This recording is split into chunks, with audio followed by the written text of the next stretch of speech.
Last night, in The Apprentice, the teams are summoned to St Pancras Station in London, passports in hand, before they were sent off to Paris on their next task.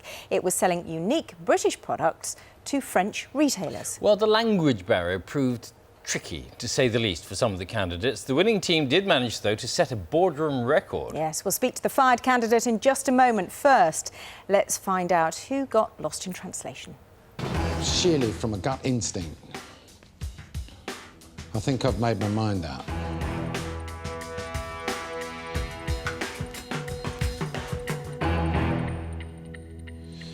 Leon, you're fired. Thank you for an amazing opportunity, Lord Sugar.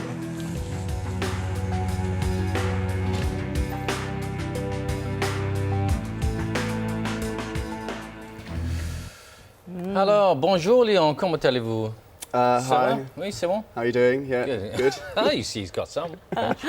Oh, that was an embarrassing episode, wasn't it? Because, in effect, only Melody could speak French. Yeah, Melody was running the show throughout the whole task. Yeah, she was in charge. You were quite impressed by that, though, weren't you? Because every time she opened her mouth and spoke a bit of French, you were like, oh, Melody, Yeah. you're so Oh, God, lovely. you've done so well. Yeah, you went to school and learnt French. Yeah, That's right. But yeah, she was quite impressive. She's made about 8 appointments fully in French, so 8 more than I could have done. Okay. What intrigued me was that Sir Lord Sugar, gosh, he's gone. He's been promoted since. He has. Yeah, Lord Sugar said, well, it doesn't matter whether you can't. I couldn't speak French, I couldn't speak Chinese or Japanese, and I did business with all these people, but you guys were completely flummoxed. Yeah, no, he made a great point. Of course, I mean, international trading, there's a one universal language. And I just figured, you know, because we were going to the sort of little boutiques in Paris, I thought maybe they won't be speaking English, but it turned out that everyone could speak English Take anyway. a phrase book. Or take a phrase book, yeah, exactly. Let's have a little look at Melody speaking French. Here we go. Let's just ask people, between those two, Okay. which one do you think is a better idea? Fine. Alors, c'est une lumière, c'est comme un terrier. Oui? Pas joli, hein? No, c'est pas joli. He says it doesn't like it. Moi, j'achète pas ça. So it's not nice. Alors, la deuxième chose, c'est un siège, et après le siège comme ça, et c'est un sac. Oui, d'accord, d'accord. Oui, oui. He said that the whole thing was a good idea. Although I still wonder why anyone would carry the car seat in the bag. Après, siège pour la voiture, c'est un sac.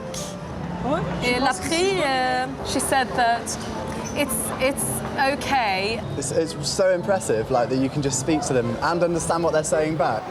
Yeah, Messi, it's just, that's what happens. You speak to them and you can understand what they're Is it fair to say you were so dazzled by her linguistic skills that you let her get away with the fact that she was trashing what, in effect, was a really good product, which was the car seat and the rucksack? Yeah. I mean, looking at that, I mean, the lady was saying it was a good idea, and then, because I didn't understand what she'd said, Melody translated it that it was a bad idea. Yeah, so, she you gave know, kind of funny translations. it's a bit in that skewed, respect. yeah. But it also, yeah, the fact that she lobbied so heavily against the product, and also then you were given the instruction, or she was, to find out just what this La Redoute store was all about, and turned out she didn't do that, and they ended up, the other team, selling nearly what? Quarter of a million. Quarter of a nearly. million Yeah. those seats A record, to a La record, Redoute, because isn't they it? were such a big store. Very impressive, very impressive. Yeah, we missed it. We missed the opportunity to sell to the big store. So don't you think it was Melody's fault, not yours? Oh, well, I mean, it was a bit of research from both of us. I mean, it's so vague. It sort of says you'll be pitching to a store in France. And you kind of, you don't realise who you're pitching to until the boardroom. And then when the name comes out and you know, you realise that you used to work in a similar company to them, you know how massive they are. Yeah, although the other team went in and said, you know, I've got done your your brochure, research, yeah. I know who you are, I know who you pitch to, you know, I know who your market is, and they're clearly the company on the other side of the desk and going to think, oh yeah, You've done your research. You've done your research and I'm you gonna know buy your from stuff. you, yeah. You've been very gracious, I have to say, Leon, and it's a bit of a dog-eat-dog world in that boardroom, isn't it? Yeah, which is maybe quite a relief as to why I'm out then, because I'm not a dog-eat-dog kind of guy.